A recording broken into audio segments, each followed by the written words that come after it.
Hey there, Cosmic Warriors, and welcome back to another video. And if you are new here, my name is Hannah. I am a Western Practical Astrologer. Okay, so in today's video, we are going to be exploring Leo relationships. Yes, Leo relationships with all 12 signs. Stay tuned because we are going to get into it. But before we do, make sure to subscribe, hit the like button and click the bell. And if you are interested in booking a reading with me, then you can visit my website, hannahselsewhere.com. There you can also find my practical astrology ebooks guide, just all of my astrology products. And if you are interested in gaining early access to new videos ad-free, plus PDF guides and daily forecasts, then head on over to my Patreon. Thank you so much to my patrons over there for all of your support. It is a great way to support the channel. As always, I hope you find this video to be helpful. Let's do this.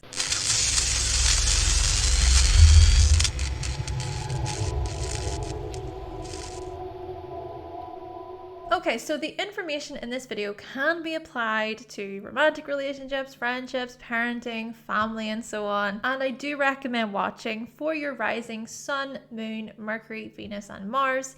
If any of these planets are in Leo in your chart, see how things resonate.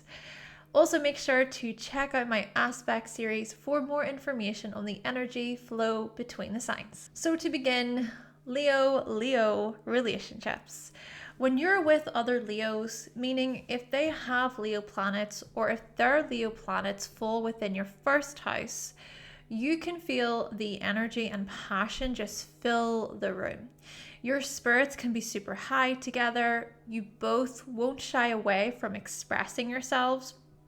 You'll be yourselves.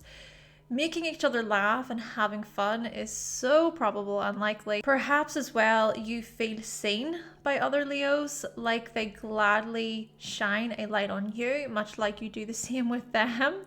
However, there can also be this loudness, a real loudness between the both of you, as if at times both of you are trying to push for the spotlight. So do be cautious of being overpowering and demanding attention. Still, you learn from your passions, each other's passions, each other's interests and creativity, of course, and you can be so supportive of one another.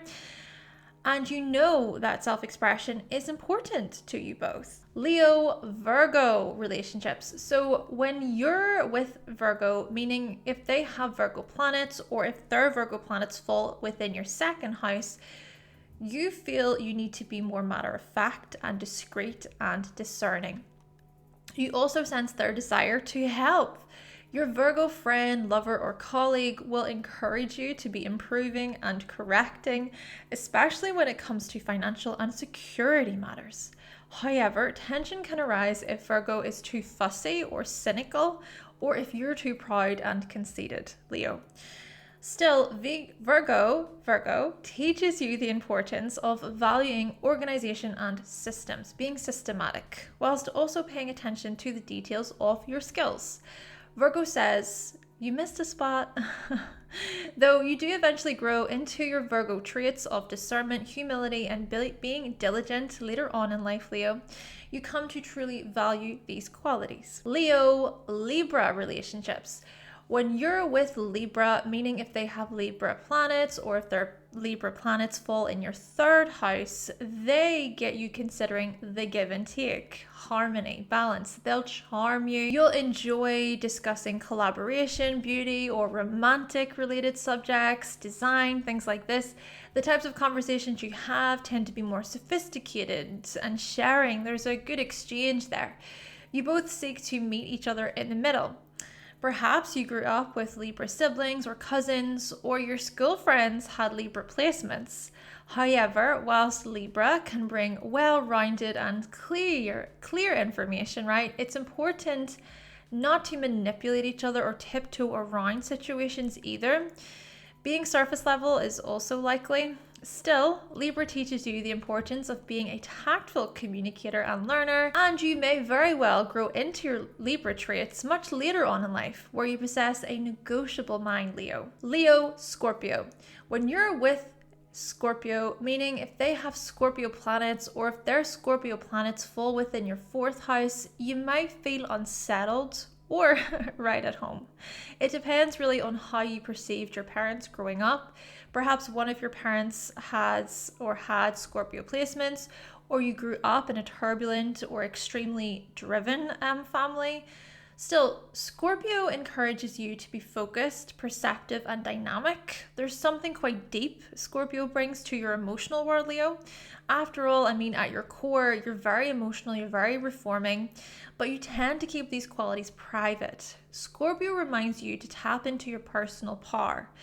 Ego clashes, though, are likely between the two of you. Still, you learn via Scorpio how to be self-mastered and intuitive. Leo-Sagittarius. When you're with Sagittarius, meaning if they have Sagittarius planets or if their Sagittarius planets fall in your 5th house, you feel excitement, optimism, inspiration. You'll be adventurous and aspirational. You'll feel your spirit just lift up with so much joy and happiness and enthusiasm. Maybe your romantic / sexual partners have Sagittarius placements, or you get along really, really well with Sagittarius types. You can enjoy things together and just have a lot of fun together. However, while Sagittarius can be honest, talkative, and idealistic, do be cautious of heated arguments or trying to prove something or, prove each other wrong as well. You both can be quite loud and wild. Listen to each other. Still, Sagittarius teaches you to be broad-minded when it comes to your ego, either directly or indirectly. Through Sagittarius, you come to learn about your inner child adventures. Leo-Capricorn. When you're with Capricorn, meaning if they have Capricorn planets or if their Capricorn planets fall in your 6th house, you want to work harder and show dedication. Thinking about the long haul here, Capricorn brings punctuality and consistency to your everyday life. You tend to be conscientious when it comes to your chosen occupation, Leo, and Capricorn types respect you for it. Perhaps people you work with have Capricorn placements, or your workplace is just full of disciplined and determined people. However, it might also feel like you're being pressured at times, right? Pressured to work all the time, or you might feel like you're being limited. Still, Capricorn teaches you to be a professional. Through Capricorn, you learn to structure your efforts and your dedication. You build a solid foundation when it comes to your routines and your schedules, and you refine your skills of order. Leo-Aquarius. When you're with Aquarius, meaning if they have Aquarius planets or if their Aquarius planets fall in your 7th house, you feel this strange need to think outside of the box, to be quick-minded. It's as if you can pick up on the originality Aquarius has to offer. You may get into relationships with people who display qualities of being humane, kind, possibly being detached. There can be this objective quality as well that they possess. Literally, Aquarius people or types at times.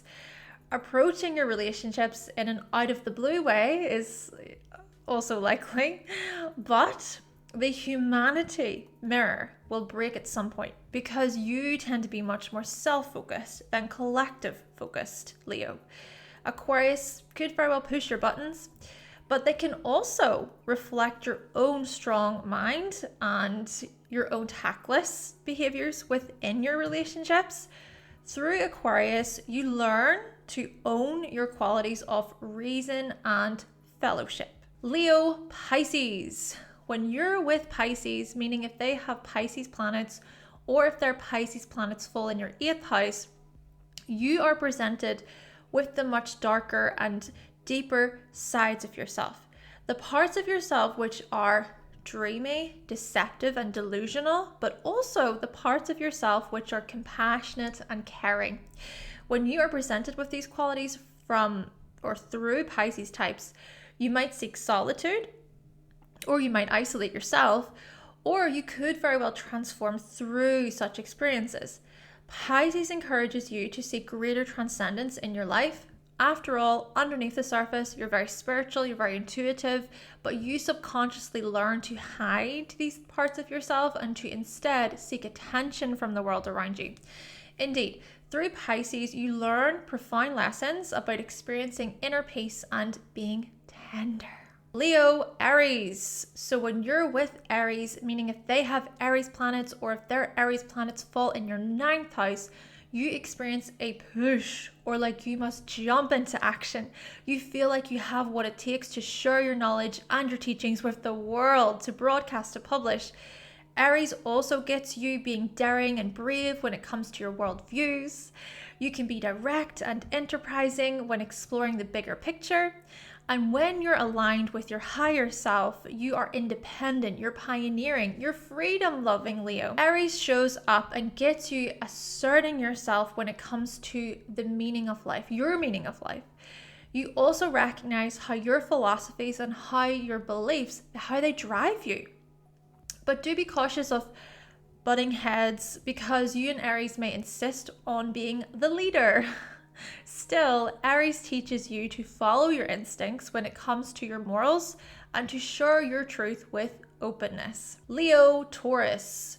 When you're with Taurus, meaning if they have Taurus planets or if their Taurus planets fall in your 10th house, you feel steady and stable, especially when it comes to your purpose or your career. You realize the importance of your talents and your skills, the value of them. Maybe your manager or your boss is a Taurus, or you look to them as an expert, as a professional in some way.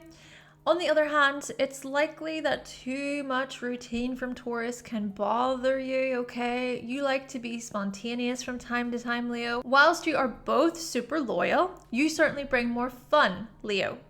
Still, you seek a profession which you can maintain, right? There's a sustainment of that profession.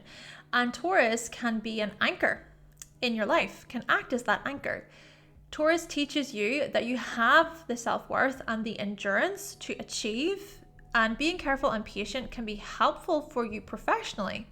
Through Taurus, you see the importance of being solid and secure. Leo-Gemini. When you're with Gemini, meaning if they have Gemini planets or if their Gemini planets fall in your 11th house, you feel quite chatty and lively about your future aims, which can be super interesting and mentally stimulating. So many ideas just going off, boom, boom, boom. Gemini reminds you that you can change your mind and you can switch things up as well, variety and everything. They help you connect the dots, the bigger dots actually, when it comes to your creativity. Perhaps you have Gemini friends in your life, or you're a part of communities where there's a lot of Gemini energy, or you run into people who are articulate and they're curious in social circles. But you see, Gemini also teaches you about non-conforming ideas to do with networking and learning. Direct or indirect ways, you learn through Gemini that there is no one way to communicate and that variety can be engaging. And if or when you can feel Gemini being too scattered or unreliable and inconsistent, you'll either assert your will or manage the situation with dignity. Leo-Cancer. So when you're with Cancer, meaning if they have Cancer planets or if their Cancer planets fall in your 12th house, you can be protective and affectionate together. You can both display your childlike qualities without judgment. It's as if Cancer gets you connecting with your inner child. Cancer can sense the nurturing parts of yourself and really bring them out. They'll also listen to you and show empathy. They will be receptive and very insightful, perhaps spiritually insightful. But it is also likely that Cancer's easily offended behavior can agitate you at times. It can bother you if or when Cancer is overly sensitive without considering your individuality. Being overly bossy usually doesn't sit well with Cancer either, okay? Still, Cancer teaches you to be supportive and to be soft and tenacious as well, of course. Through Cancer, you discover the parts of yourself which are comforting and domestic. Okay then, Cosmic Warriors, so that concludes my video talking all about Leo relationships with all 12 signs. Please let me know if you found this video to be helpful. Did you learn something new? I would really appreciate your feedback, and like you, I am always learning. Again, I want to say thank you so much to my patrons over at Patreon for all of your support. And do let me know your thoughts and your opinions on today's video. But with all of that being said, thank you so much for watching. Thank you for subscribing. And of course, if you would like to see more videos from myself and you have not yet subscribed, then make sure that you click that subscribe button and also give this video a like if you did like it today. And I will be back with another video very soon. Bye!